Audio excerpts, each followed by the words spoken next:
তো বাবা মা অসুস্থ ছিলেন, লিভার সিরোসিসের পেশেন্ট ছিল, তো সেক্ষেত্রে বাবার সাথেই আসে। মানে বাবারই দোকান, বাবার ব্যবসা, সেটা আমি করছি।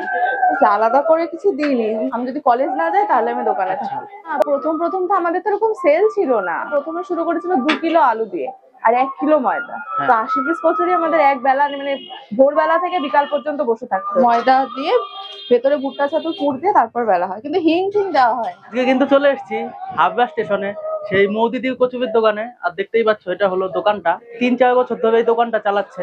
বাবার অসুস্থতার কারণে সে কিন্তু দোকানটা নিজের হাতে মানে সবকিছু তৈরি করে কিন্তু এখন বিক্রি করছে। প্রথমে কিন্তু একদম কম থেকে শুরু করেছিল, আর এখন কিন্তু দোকানটা অনেকটাই বড় এবং বিক্রি কিন্তু খুবই বেড়েছে। দিনে এখন ক কিলো ময়দার কচুরি হচ্ছে আর সাথে কি কি পাওয়া যাচ্ছে সবই তোমাদেরকে জানাবো। তো আমার ভিডিওটা পুরোটা দেখতে থাকো।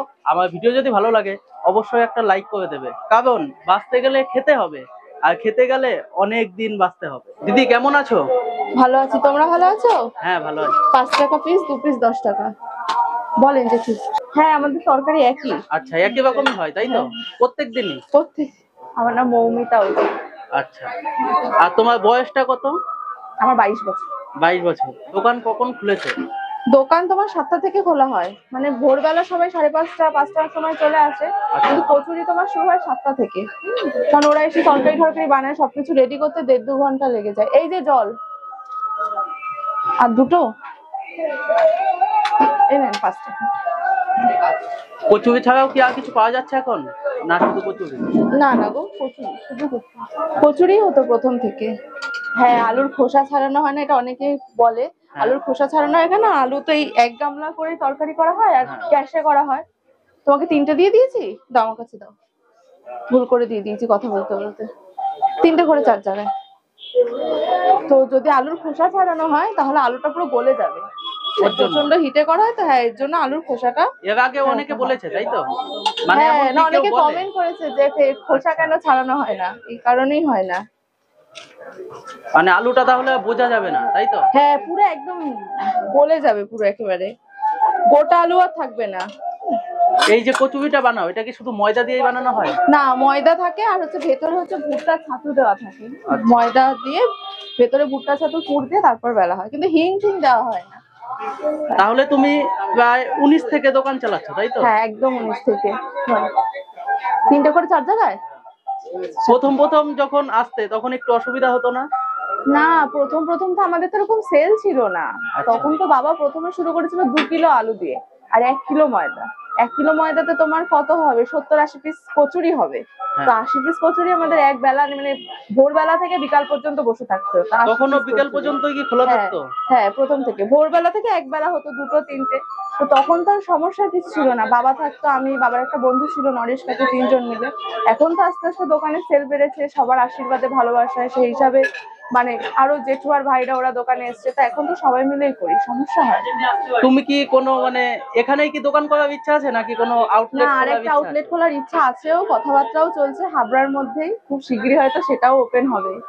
তাই যে মানুষ এখানে যেরকম ভালোবাসা দিয়েছে, আশীর্বাদ করেছে, যেটা আরো ভালোবাসুক, আশীর্বাদ করি।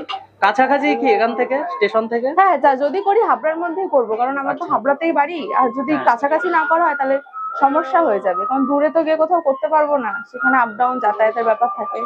তোমাদের দোকান থেকে মানে বাড়িটা কি অনেক সময় লাগে যেতে? আমার স্টেশন থেকে 10 মিনিট হেঁটে। আচ্ছা, হাঁটা পথ। হ্যাঁ। দোকান কি রোজই খোলা থাকছে? হ্যাঁ, দোকান রোজই খোলা থাকে, দোকান বন্ধের কোনো নির্দিষ্ট দিন নেই। আর এখন যেহেতু দোকানে অনেকেই আছে, আগে 10 দিন 12 দিন একদিন বন্ধ রাখা হতো, কিন্তু এখন বন্ধ রাখা হয় না। ধরো দোকানে যদি কেউ না আসে সেক্ষেত্রে হয়তো দুবেলা দোকান হয়, রাত পর্যন্ত হয় না, 3টে-4টে পর্যন্ত এরকম, কিন্তু বন্ধ থাকে না সবসময়। কি প্রত্যেকদিন কি তুমি থাকো? হ্যাঁ, আমি যদি কলেজ না যাই তাহলে আমি দোকানে থাকি। প্রত্যেক দিনই থাকি, আমি তো মাসে হয়তো 2 দিন বা 3 দিন কলেজ যাই। কিন্তু হঠাৎ করে কচুরির দোকানটা কেন মানে দিয়েছে, একটু যদি জানাও।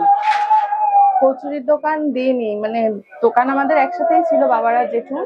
সেটা যখন বাবা 3.5 বছর হয়েছে আলাদা করে নেয়, তখন বাবার সাথে স্টেশনে এসেছি। আচ্ছা, মানে বাবারই দোকান, বাবার ব্যবসা, সেটা আমি করছি। আলাদা করে কিছু দিইনি, নিজেদের ব্যবসা। ওটা যখন বাবা আলাদা করেছে, বাবা মা অসুস্থ ছিলেন, লিভার সিরোসিসের পেশেন্ট ছিল, তো সেক্ষেত্রে বাবার সাথেই আসে। এখন এই দোকান করতে করতে এখন দোকান, পড়াশোনা একসাথে। আর সবথেকে বড় কথা, আমি তো একা দোকানে থাকি না, আমি থাকি, আমার মা আসেন, একটা মামা আছে, তারপরে এই যে এরা সবাই, এই যে ভাইরা আছে, কাকুরা আছে, সবাই মিলে এই দোকান। ওদের বেশি কষ্ট আমার থেকে, মানে আমি তো দোকানদারিটাই করি, যখন খুব ওর চাপ থাকে বা মানে অসুবিধা থাকে তাহলে ওই দিকটা যাই, কচুরি বেলি ভাজি, কিন্তু আমি মেন দোকানদারিটাই করি, আমার থেকে বেশি কষ্ট ওদের হয়। এই যে কচুরিটা যে শাল পাতায় দাও, এইটা কেন? এটা প্রথম থেকেই গো, প্রথম বাবা থেকেই? থাকতে। হ্যাঁ আচ্ছা, অনেক দিন থেকে। হ্যাঁ, এটা এই একদম। দোকানটা তাও কত বছর হবে? এটা 3.5 বছর হয়েছে। এই দোকানটা, তাই তো? আর 3.5 3.5 বছর ধরে কি তুমি আছো? হ্যাঁ, আমি একদম প্রথম থেকেই। কিন্তু পড়াশোনার পাশাপাশি যে দোকানটা তুমি করছো, না, অসুবিধা হচ্ছে না? প্রথমে অসুবিধা হয়নি কেন, কারণ ওটা তো 2020-তে স্টার্ট হয়েছিল সেপ্টেম্বর মাসে, তখন তো লকডাউন ছিল।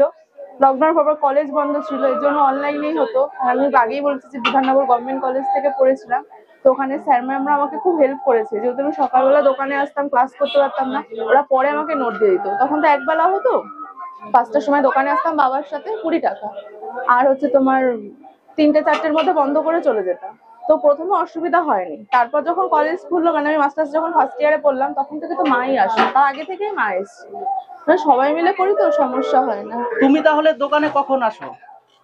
আমি দোকানে কটা আসি, আমি 10:30, 11টা আচ্ছা, টাইম আসি, আর বিকাল পর্যন্ত তোমার হচ্ছে 5টা, 5:30 এরকম থাকে, তারপরে চলে যায়। তারপরে মা আর আসে, যদি যেদিন কলেজ থাকে সেদিন সেদিন মা আসতে সামলে পারবে? নেয়, মা আসে, তারপরে একটা মামা আছে, ওই মামাটা থাকে, ওই মামাটা, আমি দোকানদারি করি। দিনে তাও কিলো ময়দা হয়? তোমার যদি এমনি রানিং যদি বলো তাহলে 40 কিলো, 40 আর যদি কিলো বাজারে সেরকম চাপ থাকে তাহলে 45-50 হয়ে যায়, কিন্তু ওই গড় অ্যাভারেজে তোমার ওই 35-40 কিলো ওরকমই হয়। রোজ? হ্যাঁ, রোজ রোজ। আর তোমরা তাহলে এই দোকানটা কজন মিলে সামলাচ্ছ তাহলে? আমি, মা, মামা 3জন, আর এদিকে হচ্ছে ভাইরা জেঠুরা মিলে ওরা 5জন আছে, মানে আমরা 7জন দোকানে। 7জন লোক কন্টিনিউ তো সবসময় কাজ করতেই 7জন, হয়। আর মা আসে 8জন। হ্যাঁ, কন্টিনিউ থাকতে হয়। আর যে মানে যে তরকারিটা তোমরা দাও, এটা কি প্রথমে একভাবেই করে নাও, তাই তো? না, সকালবেলা? আমাদের মানে তোমার এক এক গামলা অনুযায়ী হয়। ধরো প্রথম গামলা শেষ হয়ে গেছে, এটা দ্বিতীয় গামলা, এবার এটা যতক্ষণ চলবে সেই বুঝে তৃতীয় গামলা করা হবে, এরকম করে। 7টা থেকে কচুরি পাওয়া যায় সকাল, 7টা থেকে পাওয়া 7টা যাবে? থেকে রাত্রি 8:30, 8টা, 8:30, হ্যাঁ এরকম পাওয়া যায়। আচ্ছা। গরমকাল হলে, এখন যেহেতু একটু ঠান্ডা ঠান্ডা ছিল, আগে আগে তো 7:30, 8টা, এখন আর আস্তে আস্তে গরম হচ্ছে। গরম থাকলে তোমার পুরোপুরি গরম থাকলে তখন 9টা পর্যন্ত থাকে দোকান খোলা। 9টা পর্যন্ত? হ্যাঁ, 9টা, 9:30 হয়ে যায় কোনো কোনো দিন। এইভাবে যে একটানা থাকো, অসুবিধা হয় না? না, আমি তো একটানা থাকি না, আমি দোকানে কতক্ষণ, 6 ঘন্টা থাকি। মানে আর যদি দোকানে খুব চাপ থাকে, তোমার যেমন হচ্ছে সরস্বতী পুজো বা তোমার হচ্ছে অন্যান্য যেগুলো অকেশন, সেগুলো আমাদের দোকানে তো একটু বেশি চাপ থাকে, সেদিন একদম পুরো একটানা থাকতে হয়। অভ্যাস হয়ে গেছে, সমস্যা হয় না এখন। প্রথমে একটু অসুবিধা হতো, তাই তো? না, প্রথমে কোনোদিনও অসুবিধা মানে হয়নি। প্রথমে সবথেকে তো বড় বলতো পরিস্থিতি, তাই আচ্ছা। না? পরিস্থিতি হলে সবাই সবকিছু শিখে যায়, কোনো কিছুতে সমস্যা হয় না। তারপরে এখন তো আরো আগে থেকে অনেক ভালো।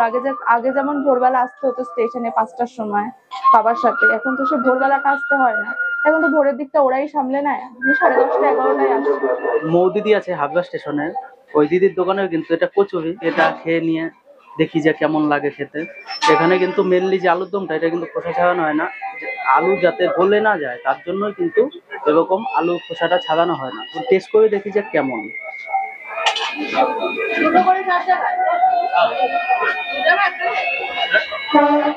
বেশ ভালো, একটু কিন্তু মুচমুচে ব্যাপারটা রয়েছে কচুরিটায়। আলুর যে তরকারিটা আছে এটা কিন্তু একটু স্পাইসি টাইপের লাগছে, বেশ ভালো।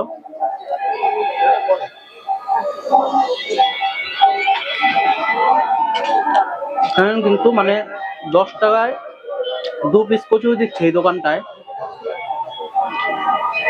আলুটাও একদম ঠিকঠাক সেদ্ধ হয়েছে, বেশ ভালো। মেনলি কিন্তু যে তরকারিটা, এটা কিন্তু একটু স্পাইসি টাইপের আছে, তার জন্য কিন্তু বেশি ভালো লাগছে। দিদি যেমন বললো 3 বছর ধরে এই দোকানটা করছে, তো 3 বছর ধরে দোকানটা যে করছে, দিদির কিন্তু এখন অভ্যাস হয়ে গেছে। দিনে কিন্তু এখানে প্রায় 35 থেকে 40 কিলো ময়দার কচুরিটাই শুধু হয়। তো টেস্টটা কিন্তু মানে খারাপ না, খুবই সুন্দর টেস্ট, তার জন্যই কিন্তু এত লোক এখানে খায়। টেস্টটা খুব ভালো। প্রথমে যেমন দিদি বলেছিল যে একদম কম থেকে শুরু করেছিল, দিনে মাত্র 2 কিলো ময়দা দিয়ে প্রথমে স্টার্ট করেছিল। এখন কিন্তু দিনে সবার আশীর্বাদে দিদি যেমন বললো, দিনে 35 থেকে 40 কিলো ময়দার কচুরি হচ্ছে। টেস্টটা কিন্তু বেশ ভালো।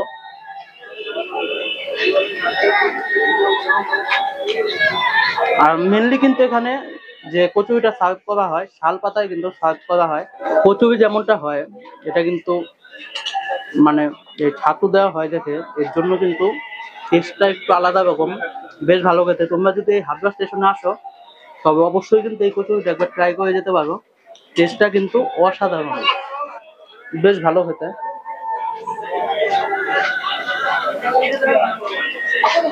মেনলি এখানকার যে কচুরিটা কিন্তু খেলাম, বেশ ভালো লাগলো আমার কাছে।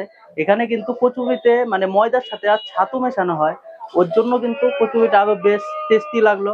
আর এখানে যে মানে আলুর যে তরকারিটা, সেই তরকারিটাতে মানে আলুর খোসা ছাড়ানো হয় না। দিদির কাছ থেকে কিন্তু শুনলাম, দিদি বলল যে মানে আলুর যদি খোসাটা ছাড়ানো হয় তাহলে কিন্তু আলুটা একদম গলে যাবে, তো এর জন্য কিন্তু খোসাটা ছাড়ানো হয় না। আর এই কচুরির দোকানটা কিন্তু পুরো হাবড়া স্টেশনেই।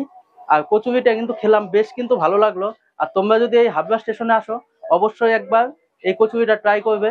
2 পিস কচুরির দাম কিন্তু মাত্র 10 টাকা। তো ভিডিওটা কেমন লাগলো অবশ্যই কিন্তু কমেন্টে জানাবে, ভালো লাগলে লাইক কমেন্ট শেয়ার করে দিও। আর এরকম ভিডিও দেখতে হলে আমার চ্যানেলকে অবশ্যই সাবস্ক্রাইব করে দিও। আর ভিডিওটা যদি ফেসবুক পেজ থেকে দেখে থাকো অবশ্যই পেজটাকে ফলো করে দিও। তো আজকের মতন এই পর্যন্তই, দেখা হচ্ছে পরবর্তী ভিডিও।